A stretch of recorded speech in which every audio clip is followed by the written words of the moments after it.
All right, welcome back everybody to The Yard. My name is Darryl, and today, of course, we're joined with my co-host and producer, our creative director, Alex Chacon, and a very special guest, guitarist, singer, songwriter, composer, and producer, Duffy King. This is part 2 of our interview with Duffy.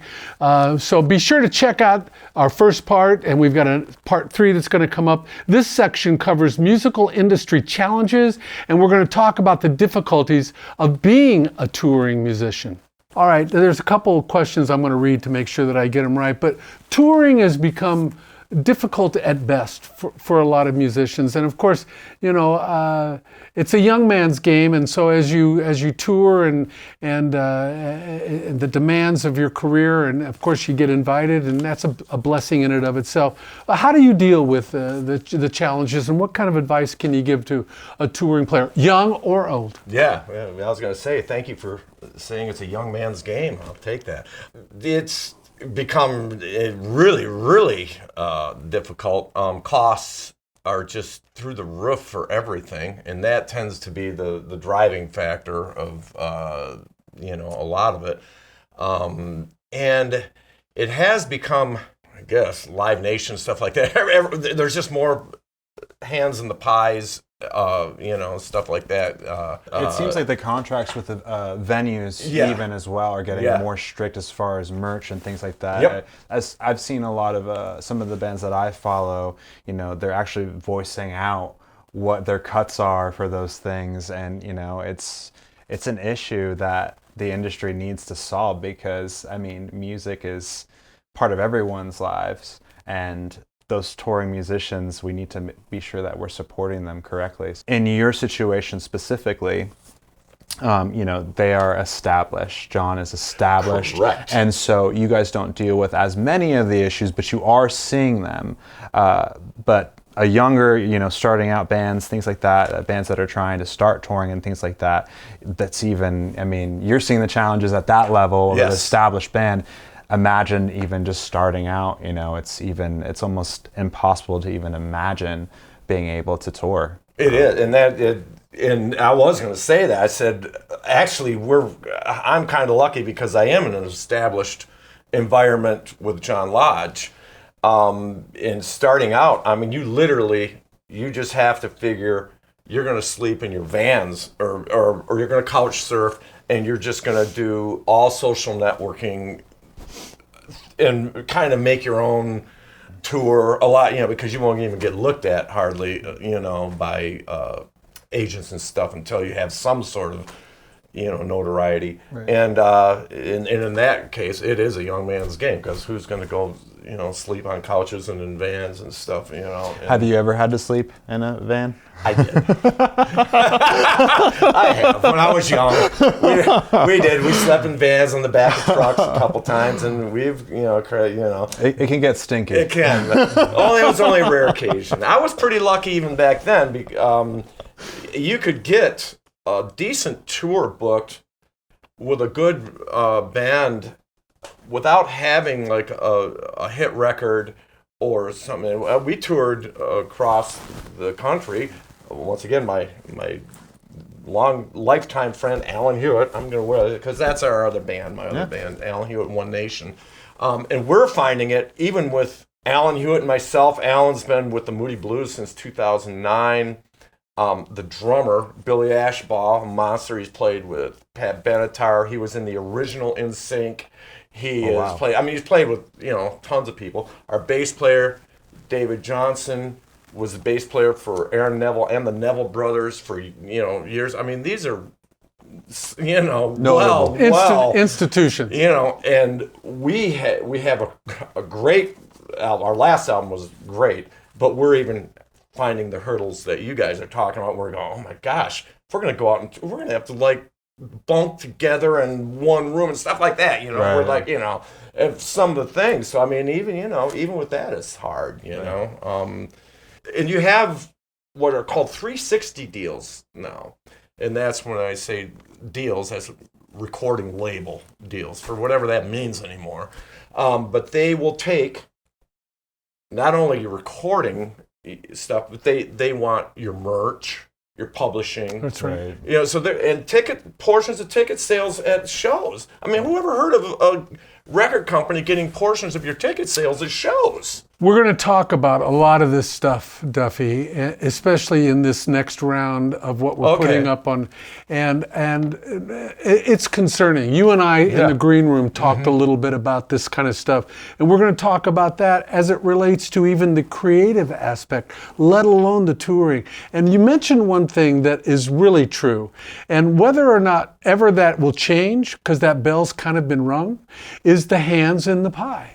And that's a difficult one because, listen, the songwriter writes these songs and creates, and it goes back sometimes years before, hundreds of hours, and yet then it comes down to the what we're talking about right now, and all of these various hands are in the, and we're going to talk about that in terms of the creative stuff. But there's a question that I want to ask, and I want to read this because I want to make sure we get it right.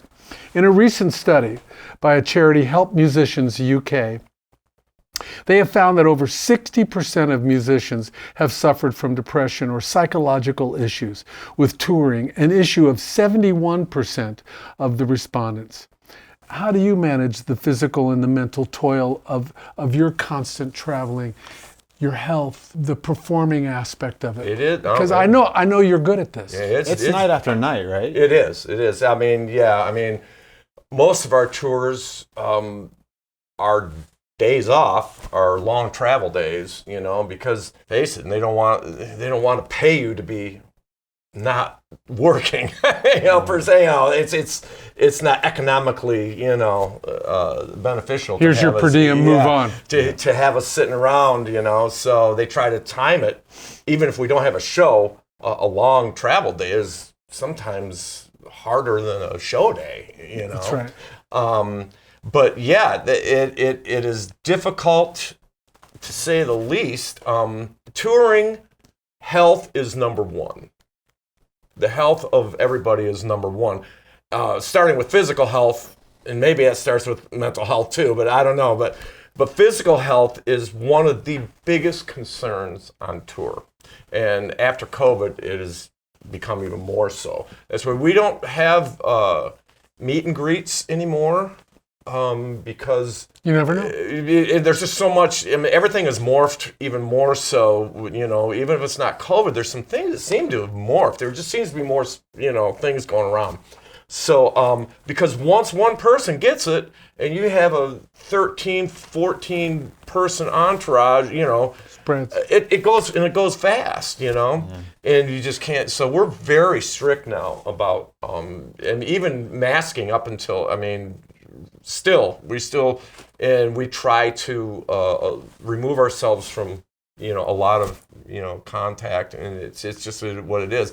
The mental health, you just have to kind of, each individual has to kind of take that upon themselves, although we do talk to each other a bit. If someone's starting to take a dive and we see it, you know, we'll pull them aside and you know, just try to talk to them and so forth and I think it's another thing where, fortunately, you're in an established unit there, whereas, but you're also a solo musician, so you understand where musicians have to wear multiple hats now, more than ever. Absolutely. And so you have to be good at your instrument, you have to be talented, you have to be a marketer, you have to be able to market yourself, you have to be a creator, you have to be creating content constantly, you have to book your shows, you have to, I mean, like how many other hats? You have to know taxes. Tech. You have to know gear. Oh wait, yeah, that too. But like literally, I mean, like there's just so much involved now to promote yourself as a musician, and I think that's where a lot of that statistics comes from as far as depression goes. And then the other thing on top of all that is there's this giant social media platform everywhere. Every time that you get on, you're seeing other people doing other things. Yep. And so you're feeling like you're behind or whatever. Even, you know, especially the older generation, like they're trying to reach out and do that too, you know, and that's the next level. That's the next step for what I think for musicians is being creators as well. So I think a lot of the depression, anxiety, those issues stem from that quite a bit. Well, you know, the physical part of it too. I mean, when we're physically active, we can deal with life being thrown at us, But if you're a touring professional golfer, you have a physio that you can go to in a trailer every morning. And musicians, for instance, Jagger, not to drop his name, I don't know him, but I know that when they tour, they book a couple rooms in levels on a hotel, and he can't go out, obviously, to the gym, right? I mean, that's a handicap in and of itself. But what he'll do is he'll just run around the hallways, and he's a freak on stage at his age. Today, so he's in physically absolutely good condition. Let's move on. So inevitable obstacles. Okay, there are technical issues. We talked a little bit about that in our first episode, and some unexpected schedule changes. Those come up. You talked a little bit about changes of tours with health that comes up. I mean, you never know. How do you deal with that when they arise on a tour? Well, before it would hit me pretty hard, and I would, you get used to it happening because it happens a lot in one form or another, and you just kind of learn to roll with it. Like this upcoming tour I have just got postponed because John Lodge had a health issue that needed to be dealt with. He's fine. However, there's a recovery period that needs to be met. Well, that bumped right into the start of the tour. So, it is what it is. It had to be postponed. Yeah, that's a tough one. That was 2 months of my schedule gone. And income like and disruption. Yeah. But you pivoted though, right? But I learned to pivot. And all of a sudden I started doing my solo stuff and my band stuff. Just reached out. I've networked in particular where we are now in the Phoenix area. Right. And I just said, okay, immediately, as soon as I found out the tour was canceled the very next day, boom, I'm reaching out. Do you have people that work with you? Do you have your own publicist? Do you have you handle all that yourself? Everything myself. It's a lot of work. Yeah. That's why networking is very important. Yeah. And we know that here at Big Yard Nation. So tell our fans how they can stay in touch with you and where to go. Give them your website and your social. DuffyKing.com. Yeah. Instagram, Duffy King Music. Facebook, Duffy King Music. All that good stuff. So log on and go see Duffy King if you ever get a chance with his tours, out with the Moody Blues, John Lodge's Moody Blues, and some of his session work. We've come to a close of our second episode with Duffy. Thank you for being with us. We appreciate that. It's important that you help us spread the word. So if you like what you've seen on any of our episodes, and you like what you've seen here with Duffy King, and it's been helpful to you, share it with your friends, your collaborators. Subscribe to our Big Yard Nation. We certainly appreciate that. It's important for us. We want to keep this going. We want to have great quality content.